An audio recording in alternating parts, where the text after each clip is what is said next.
प्रत्येक स्वामीकरी त्याला जी जमेल ना सेवा ते करत असतं आणि त्यांना जमेल त्या वेळेमध्ये करत असतं. कोणी इच्छापूर्तीसाठी पारायण करतं, कोणी श्री स्वामी समर्थ नामांचा जप करतं. ज्या काही केंद्रातून सेवा दिल्या जातात त्या सेवा करत असतात. जे जमेल, जे त्यांच्या यथाशक्तीने जमेल तेवढं प्रत्येक स्वामीकरी करत असतात आणि त्यासोबतच न चुकता नित्य सेवा देखील करतच असतात. आणि खरंच आपण खूप भाग्यशाली आहोत, कारण आपल्याला स्वामींची सेवा करायला मिळत आहे. कारण स्वामी सेवेकरी प्रत्येकजण बनू शकत नाही. ज्याचं नशीब बदलणार असते, ज्याची प्रगती होणार असते, ज्याचं नशीब खुलणार असतं, तो स्वामी सेवेकरी बनतो आणि तो स्वामी सेवेत येतो. पण कसं आहे ना, स्वामींची सेवा करताना आपल्याकडून काही ना काही चुका होतच असतात. प्रत्येक जणाकडून काहीतरी थोडीशी चूक होत असते. खरं ज्यांच्याकडून चुका होत नाहीत ते खूप भाग्यशाली आणि नशीबवान असतात की त्यांच्याकडून चुका होत नाही. पण चुकून माकून काही ना काही छोटीशी चूक होत असते.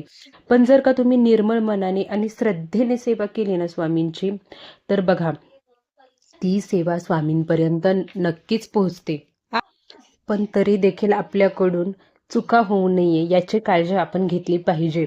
आणि ज्या नॉर्मली कोणाकोणाकडून होतात या चुका स्वामींची नित्यसेवा करताना किंवा कोणतीही सेवा करताना, या चुका चुकून माकून होतात आणि त्या कोणत्याच चुका आपल्याकडून झाल्या नाही पाहिजे. नित्यसेवा करताना असू द्या किंवा इतर कुठलीही सेवा करताना, तेच आज मी तुम्हाला आपल्या या व्हिडिओमध्ये सांगणार आहे. तर तुम्हा सर्वांचं खूप खूप मनापासून स्वागत आहे आपली निष्ठा या यूट्यूब चॅनलमध्ये.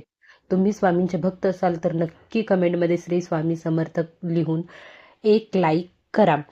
बघा, श्री स्वामी समर्थ यांचं आपण जेव्हा ग्रंथ वाचतो, श्री स्वामी चरित्र सारामृत, या ग्रंथाची नित्य सेवा रोज केली जाते. म्हणजेच काय तर रोज 3 अध्याय आपल्याला वाचायचे असतात आणि हा क्रम चालूच राहतो. म्हणजे रोज आपण 3 अध्याय, 7 दिवसाला आपले अध्याय वाचून झाले की परत 8व्या दिवशी आपण पहिल्यापासून वाचायला सुरू करतो. त्यासोबतच एक जप माळ करत असतो. आणि हे सगळं करत असताना आपल्याला काही नियम लक्षात ठेवायचे असतात. ते म्हणजे कोणते? तर सगळ्यात पहिलं तुम्ही जेव्हा केव्हा स्वामींच्या सेवेला म्हणजेच अध्याय वाचायला बसत असाल ना, त्यावेळी सगळ्यात पहिलं तर तुम्हाला हातपाय धुवून बसायचं असतं. त्यानंतर स्वामींना अष्टगंध लावायचा असतो. कोणी कोणी चुकून हळदी कुंकू लावतं. जे नवीन स्वामी सेवेकरी आहेत त्यांना माहिती नसेल तर लक्षात ठेवा, अष्टगंध स्वामींना लावायचा आहे. आणि त्यानंतर महिला असतील त्यांनी स्वतःला हळदी कुंकू लावायचं आहे आणि पुरुषांनी अष्टगंध लावायचा आहे. त्या अगोदर दिवा बत्ती देखील आपल्याला करायचीच असते. आणि त्यानंतरच श्री स्वामी चरित्र सारामृत ग्रंथ वाचायला बसायचं आहे. ग्रंथ वाचण्यापूर्वी बघा, कोणतीही सेवा असू द्या किंवा घरामध्येही कोणतंही कार्य असू द्या, काहीही असू द्या, सगळ्याची सुरुवात आपण गणपती बाप्पाच्या आशीर्वादाने करतो. आणि इव्हन ना, श्री स्वामी चरित्र सारामृत तुम्ही पाहिलं असेल तर प्रत्येक अध्यायाची सुरुवात ही श्री गणेशाय नमःनेच होते. त्यामुळे आपल्याला श्री स्वामी चरित्र सारामृत ग्रंथ जरी तुम्ही रोज 3 अध्याय वाचताय ना, तरी पण ज्या दिवशी तुम्ही वाचायला बसताय ना, ज्या वेळेस वाचायला बसताय ना, त्यावेळेस सगळ्यात पहिले श्री गणपती अथर्व शीर्ष म्हणूनच आपल्याला अध्याय वाचायला बसायचं आहे. रोज न चुकता श्री गणपती अथर्व शीर्ष आपल्याला बोलायचं आहे. या 2 गोष्टी खरंच खूप महत्त्वाच्या आहेत. तुम्ही नित्यसेवा करा किंवा तुम्ही कोणतीही सेवा करा, सगळ्यात पहिलं तुम्हाला स्वामींना अष्टगंध लावायचा आहे, दिवाबत्ती करायची आहे. आणि त्यानंतर महिला असतील हळदी कुंकू लावायचं, पुरुष असतील अष्टगंध लावायचा, त्यानंतर गणपती अथर्व शीर्ष म्हणायचं. या 2 गोष्टी आपल्याला नक्की करायच्या आहेत. त्यासोबतच आपल्याला अजून काय करायच्या आहेत गोष्टी, तर त्या म्हणजे आपण जेव्हा सेवा करतो ना, त्यावेळेस प्रत्येकजण सेवा करतो त्याला काही ना काही अनुभव आलेला असतो. म्हणूनच तो पुढे सेवा करतो, स्वामींची भक्ती करतो. आणि ती सेवा फक्त, ते अनुभव फक्त आपण स्वतःपर्यंत ठेवायचे नाही आहेत. आपल्याला जेवढे स्वामी सेवेकरी जोडता येतील ना तेवढे जोडायचे आहेत. कारण की याच्यामुळे दुसऱ्याच्या जीवनाचंही कल्याण होणार आहे आणि तुम्हाला देखील त्याचं पुण्य लाभणार आहे. त्यामुळे तुम्हाला जे काही अनुभव येतील ते तुम्ही नक्की दुसऱ्यांना सांगायचे आहेत. त्यांना नामस्मरणाचं महत्त्व सांगायचं आहे, स्वामींच्या लीला सांगायच्या आहेत. ते स्वामी सेवेत आले तर तुम्हाला नक्की त्याचं पुण्य मिळणार आहे.